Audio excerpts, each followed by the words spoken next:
හයි guys ඔන්න අද මේ වීඩියෝ එකේ තියෙන්නේ මම A-level ලියපු සතිය ගත කරේ කොහොමද කියලා. අද නොවැම්බර් 10. ඒ කියන්නේ අපි අද තමයි මුලින්ම A-levels පටන් ගන්නෙ. අද හවස අපිට තියෙනවා biology part 1 එක. ඒ කියන්නේ MCQ එක. එක්සෑම් එකට යන්න කලින් මම ආපහු මුලින් ඉඳන් පොඩ්ඩක් මට අමාරු කියලා හිතෙන තැන් ආයෙ බලාගෙන යනවා. අම්මා තේහෙකුත් තේ නෙමෙයි කෝපි ඒකුත් හදලා ගෙනලා දුන්නා. ඉතින් ඒකත් බීලා අපි වැඩේ කන්ටිනියු කරන් යන්න. එකමාරට තමයි අපිට එක්සෑම් පටන් ගන්න. ඒ නිසා පොඩි ටයිම් එකක් තියෙනවා මට උදේවරු පාඩම් ටික අප බලා ගන්න. ඉතින් අම්මා ටක් ගාලා කෑම එකත් හදලා දුන්නා. ඊට පස්සේ බලන්නකෝ වෙච්ච දේ ඕගාලා වහින්න පටන් ගත්තා. මාර විදියට පුදුම වැස්සක් කියලා තිබ්බේ. ඇත්තට මේ වෙලාවේ තිබිච්ච වැස්සේ හැටියට නම් මම නම් හිතුවේවත් නැහැ එක්සෑම් එකට යන්න පුළුවන් වෙයි කියලාවත්. අනිත් එක තමයි උදේ ඉඳන් කවයි පොදක්වත් වැටුන්නේ නැහැ. ඒ වුණාට එක්සෑම් එකට යන්න අපි ඇඳ ගන්න හදනකොටම තමයි මෙච්චර මේ හොගාලා වහින්න ගත්තේ. ඒවට තමයි ළමයි දෛවයේ සරදම් කියන්නේ. අපි ඉතින් වැස්ස පායද කියලා ටිකක් වෙලා බැලුවා. පායන පාඩක් නැහැ. ඉතින් කරන්න දෙයක් නැහැ. ඒ හින්දා ඉතින් මම එක්සෑම් එකට යන්න රෙඩි වෙන්න පටන් ගත්තා. දැන් 11:00 වෙලාව එක්සෑම් පටන් ගන්න 1:00 අපිට විනාඩි 45කටවත් කලින් අපි යන එක හොඳයිනේ. වැස්සත් නිසා ඒ හින්දා මම අරන් යන්න ඕන බරු ටික පැක් කරගත්තා. පෑන් පැන්සල් ටිකයි ID එකයි ඇඩ්මිෂන් එක විතරයි මම අරන් යන්නේ. අද පළවෙනි දවසේ හින්දා මම මේක තමයි අදින අවුට්ෆිට් එක black and white එකක්.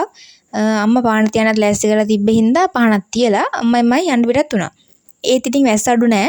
සාමාන්‍යයෙන් අපේ පැත්තට මෙන්න මේ පාරේ තියෙන වතුර ප්‍රමාණයට වතුර පිරෙන්න පෑ දෙකක් තුනක්වත් එක දිගට වහින්න ඕනේ. ඒ වුණාට දැන් වැස්ස පටන් අරන් විනාඩි 10ක් 15ක් වගේ. ඒ වුණාට පාරේ වතුර තියෙනවා පෑ දෙකක් තුනක් එක දිගට වැස්ස ප්‍රමාණයටම. ඒ කියන්නේ එච්චරටම වැස්ස තදයි කියන එක තමයි ඉතින් මම මෙතන මේන් කරන්නේ. අපි එක්සෑම් හෝල් එක ළඟට යනකොනොත් වැස්ස අඩුවක් වුණ නැහැ. සාමාන්‍ය අපිට විනාඩි 10ක් 15ක් වගේ යනවා යන්න. ඒ වුණාට ඒත් දිගට වැස්සා. ඒ නිසා මම එතනින් පස්සේ මොකුත් වීඩියෝස් ගත්තේ නැහැ. මේ මම ගෙදර ආවට පස්සේ හවස අපිට හෙට තියෙන්නේ බයොලොජි එසේ පාර්ට් එක. ඒ නිසා මම ගෙදර වෙලා එසේ පේපර්ස් වගේ බලාගත්තා. මේ රෑ ඉතින් අපේ නංගිමා එකදලා සැන්ඩ්විච් වගේක් හැදුවා. මේ වැස්ස වෙලාවේ බත් කන්න කම්මැලි හින්දා තමයි ළමයි මේ මයි නංගි සැන්ඩ්විච් ටික හැදුවේ. ඒ වුණාට මේකේ මම ඉගෙන ගත්ත ලොකුම පාඩම තමයි එක්සෑම් එක අතරතුර ඔයාලා ඔය අනම්මනම් කෑම ගෙදර වුණත් හදලා ගන්න එපා. මොකද කියනවනම් ඕක කාලේ මම පොඩ්ඩක් මේ උදේ බඩවුල් ගියා. ඉතින් හැබැයි ලොකු අවුලක් වුණා එක්සෑම් එකට යන්න බැරි තරම්. ඒ වුණාට ඉතින් එහෙම දෙයක් වුණත් ඉතින් ඒකෙත් පාඩුව අපිට නෙවෙන්නේ වගේ දෙයක් කළොත්. මේ ඉතින් පහුවෙන්දා අද අපිට තියෙන්නේ බයොලොජි සෙකන්ඩ් පාර්ට් එක. දවල් තමයි තියෙන්නේ 1:00ට. ඒ වුණාට අද උදේ මට මුකුත්ම ඉතින් හුරක්වත් බලා ගන්න උන්නේ නැහැ. මේ මං ඔයාලට කිව්වනේ අද උදේ මට පොඩ්ඩක් අමාරු නා කියලා. ඉතින් බේත් බී තමයි ඉන්න ඕනේ. ඒක තමයි මං ඔයාලට කිව්වේ එක්සෑම් කාලේදී අනම්මනම් කෑම කන්න එපා කියලා.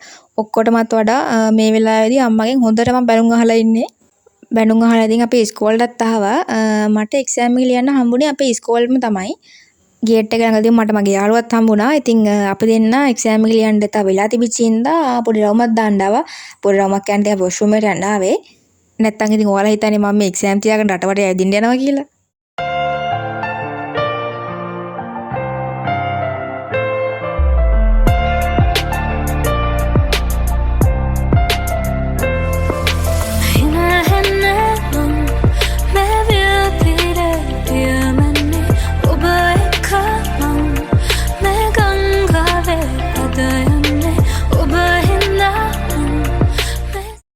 ඉතින් දැන් මේ මම එක්සෑම් හෝල් එකට යන ගමන් ගියාට පස්සේ නම් මම මුකුත් ඉතින් වීඩියෝ ගත්තේ නැහැ. ඔයාලා ඔක්කොම දන්නවනේ එක්සෑම් හෝල් එක මේ ෆෝන් අරගෙන දෙන්නේ නැහැ කියලා. ඉතින් මේ එක්සෑම් එක ඉවරනාට පස්සේ දැන් බරු ටික පැක් කරගෙන යන්න තමයි තියෙන්නේ. අද නම් ඊයේ වගේ ලොකු හදිස්සියක් නැහැ. මොකද බයොලොජි වල දවස් දෙකම එක ළඟ තිබ්බේ. අපිට ගෙන් 10 MCQ එක 11 essay එක. ඒ වුණාට අපිට දැන් තව දවස් දෙකක ગેප් එකක් තියලා තමයි ඊළඟට ෆිසික්ස් MCQ එක තියෙන්නේ. and ඊළඟට ෆිසික්ස් MCQ එකෙන් පස්සේ දවස් දෙකකට පස්සේ තමයි essay එක තියෙන්නේ. ඒ නිසා ලොකු හදිස්සියක් නැහැ. ඉතින් ගෙදර යන්න ලොකුම දේ තමයි අද වැස්සේ නෑ ඊයේ වගේ. ඔයාලට මතකනේ ඊයේ කොච්චර වැස්සක් තිබ්බද කියලා. ඒක තමයි දෛවී සරදම් මම කලින් කිව්වේ ඊයේ එච්චර වැහලා අද පොඩ්ඩක්වත්ම වහින්නේ නැහැ. මම ඔයාලට මේ වීඩියෝ එකේදී අර අතරමැද එක්සෑම් නැති දවස්වල වීඩියෝ ලොකු විශේෂ දෙයක් වුණ නැත්තම් ගත්තේ නැහැ. එක්සෑම් දවස් ටික විතරයි මේ වීඩියෝ එක තියෙන්නේ. ඉතින් ගෙදර වෙලා බට්ටයක් කාලා ඉතින් කිව්වා වගේ මේ තියෙන්නේ ඊළඟට එක්සෑම් තියෙන දවස. අද 14 අද තමයි අපිට ෆිසික්ස් MCQ එක තියෙන්නේ. බයෝ එකේ තිබුණේ අපිට හවස. ඒ වුණාට දිගට මෙතනින් පස්සේ එක්සෑම් එක තියෙන අපිට උදේ 8:00 තමයි පටන් ගන්නෙ. ඉතින් අම්මයි මායි මේ යන ගමන් ඉතින් මේ එක්සෑම් එක ලියලා ඉවර වුණාට පස්සේ යද්දි නම් මට මොකුත් වීඩියෝ ගන්න හම්බුනේ නැහැ ඉස්කෝලේ ඇතුළේදී. ඉතින් ඉවරලා මං එහෙනම් පොඩි ක්ලිප්ස් ටිකක් ගත්තා මේ එක්සෑම් හෝල්ස් අහුවෙන්නේ නැති වෙන්න. ඉතින් කියන්නකො ළමයි ඔයාලා එක්සෑම් හොඳට කරාද? ඔයාලා හිතපු විදිහටම එක්සෑම් එකේ ප්‍රශ්න ආවද කියලා එහෙම. මං හිතනවා ඉතින් අපේ පාඩම් කරපු ළමයි ටික හොඳට එක්සෑම් ලියන්නේ නැති කියලා. ඉතින් මම මේ දැන් ගෙදර යන ගමන් තාම ඉන්නේ ඉස්කෝලේ ඇතුලේ. අපි ගෙදර ගිහිල්ලා ඊට පස්සේ බලමු මොකද කරන්න කියලා. හැබැයි ගෙදර යන්න කලින් පොඩි බඩකින්නට පොඩි දෙයක් ගන්න ආවා මං හැමදාම වගේ. මේ කඩේ නම් දැන් මටත් වඩා පරණයි. නෑ පරණයි කියන්න බෑ. එහෙම වුණත් මාත් පරණ වෙනවනේ. පරණ නෑ දැන් ලොකුයි. එහෙම කියමුකෝ. මේ ඉතින් හවස අපේ නංගි මට හදලා දුන්නා පාස්තා එකක්. ඉතින් අද දවස ගත උනේ ඔහොම තමයි. මේ ඊට පහුවෙන්ද මට මතක හැටියට ඉතින් අපි ගියා හොස්පිටල් එකට. අපේ නංගිලා දෙන්නෙක් මේ පොඩ්ඩක් අසනීප වෙලා දෙන්නම එකපාර හොස්පිටල් නවත්තලා. ඉතින් ඒ දෙන්නව පොඩ්ඩක් බලන්න තමයි මේ අම්මයි යන්නේ. දෙන්නගේ සෙල්ලම් කිරීමේ හොඳකමට මේ එකපාරම සෙම හදාගෙන දෙන්නම. දැන් ඉතින් ඩබල් සති දෙකක් තිස්සේම හොස්පිටල් එකේ. හැබැයි ඉතින් දෙන්න හොස්පිටල් ගෙනාවා කියලා ලොකු ගැටලුවක් වෙලා නැහැ. කලින් වගේම සෙල්ලම් කර කර ඉන්නවා ඉතින්. මේක අපි ගත්තේ හොස්පිටල් ගිහින් එන ගමන්. ඔයාලටත් තේරෙනවද ළමයි සතියකට පාරක් චොක්ලට් එකක් කෑවේ නැත්නම් නිකන් ග්ලූකෝස් ලෙවල් එක අඩු වෙලා නිකන් කරන කෙනෙක් කිසිම දෙයක් හරියන්නේ නැහැ වගේ ගතිය. ඔන්න ඔයලලේ මට නම් ලොක්කොටම තියෙනවා. ඉතින් ඒක නිසා එක්සෑම් කාලේ ඉතින් හොඳට අපි කාලා බිලි ඉන්න බෑ. ඒ හින්දා තමයි මේක අපේ අම්මට අරන් දුන්නේ. ඉතින් මේ හවස එදාට ලස්සනට ආස් තිබ්බා. ඉතින් රෑ අපේ අම්මා ආප්පගෙන ආවා. මොකද එක්සෑම් එක තියෙන්නේ තව දවස් දෙකකින් විතරනේ. ඒ හින්දා අවුලක් වෙන්නේ නැහැ මේ කඩේකින් කෑමක් කෑවා කියලා. ඉතින් මේ ආපහු එක්සෑම් තියෙන දවස ඒ කියන්නේ 17. අද අපිට තියෙන්නේ ෆිසික්ස් සෙකන්ඩ් පාර්ට් එක. ඒ කියන්නේ එසේස් තමයි තියෙන්නේ. එදා එක්සෑම් එක ඉවරලා අම්මයි මයි කෙලින්ම ගියේ බෙහෙත් බඳින තැනට. ඉතින් අපේ අම්ම බෙල්ල ලුක් කරගෙන ඉතින් බෙහෙත් බඳින්න ඕනේ. ඒකට තමයි ගියේ. ඊට පස්සේ මේ 19 වෙනිදා අද අපිට තියෙන්නේ කෙමිස්ට්‍රි MCQ එක. පැය 2යි තියෙන්නේ. ඉතින් උදේ මේ අද ලස්සනට අවුව පායලා තිනවා. උදේ මම මුකුත් කෑවේ නැහැ.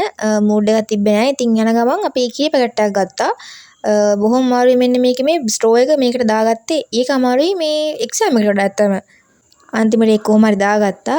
මේ එක්සෑම් එක ඉවර වෙලා. උදේ නම් මම මුකුත් වීඩියෝස් ගත්තේ නැහැ. පරක් වෙලා තිබ්බේදා. ඉතින් චුට්ටක් ඉස්කෝලේ වට රවුමක් දාන්න ගියා මේ මයි මගේ යාළුවයි.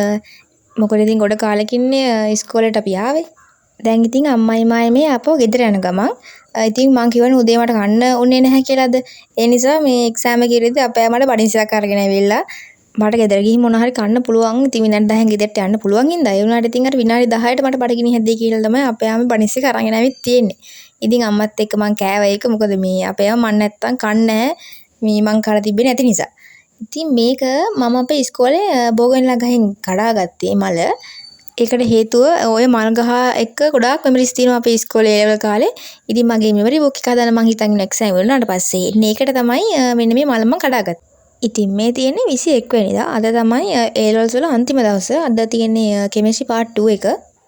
මට දැන් කියන්න බැරුව කියන්නේ එක්සෑම් ඉවර වුණාට මම මේ වීඩියෝ එක දානකොට ටිකක් නෙමෙයි ගොඩක් පරක්කු වෙයි. ඒකට හේතුව ලංකාවට ආපු සුල්කුණාට තත්ත්වය තමයි. ඉතින් අදත් උදේ කෑවේ නැහැ මම. ඇත්තටම නම් මේක කන්න උදේට මූඩ් එකක් තිබ්බෙම නැහැ එක්සෑම් හින්දා වෙන්නේ නැති. ඉතින් අපි යනවා බඩින්සියක් ගත්තා. ඉතින් මේ එක්සෑම් හෝල් එකට ගියාට පස්සේ දැන් ඉතින් එක්සෑම් ඉවරලා අපි ගෙදර යන්න තමයි හදන්නේ. ඉතින් මේ විදිහට තමයි මම A level ලියපු සතිය ගත වෙලා ගියේ. ඉතින් මම හිතනවා මේ වීඩියෝ එක එන්ජොයි කරන්නද කියලා. අපි ඊළඟ වීඩියෝ එකකින් ඉක්මනින් හම්බෙමු. දැන් ඔයාලා හැමෝම පරිස්සමෙන් ඉන්න බයි.